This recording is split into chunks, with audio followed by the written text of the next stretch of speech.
নিঃশ্বাস নিচ্ছেন নাকি অজান্তেই শরীরে টেনে নিচ্ছেন বিষাক্ত ধোঁয়া।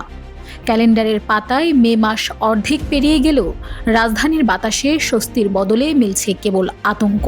আজ আবারও বিশ্বের দূষিত শহরের তালিকায় শীর্ষে উঠে এসেছে আমাদের ঢাকা।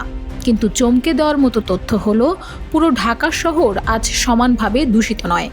এমন 3টি এলাকা রয়েছে যেখানে প্রতিটি নিঃশ্বাস এখন জীবন ঝুঁকির কারণ হয়ে দাঁড়িয়েছে।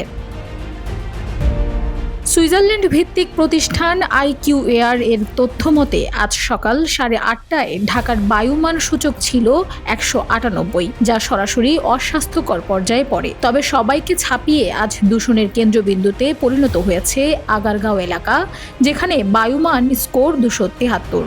এর ঠিক পরেই আশঙ্কাজনক অবস্থায় আছে উত্তর বাড্ডায় আবদুল্লাহবাগ এবং বেচারাম দেউরি এলাকা। গতকাল সকাল ও সন্ধ্যাতেও বিশ্বের দূষিত শহরের তালিকার শীর্ষে ছিল আমাদের এই রাজধানী। এমনকি ভারতের নয়াদিল্লি কিংবা চীনের উহানের মতো মেগাসিটিগুলোকেও আজ দূষণের মাত্রায় পেছনে ফেলে দিয়েছে ঢাকা।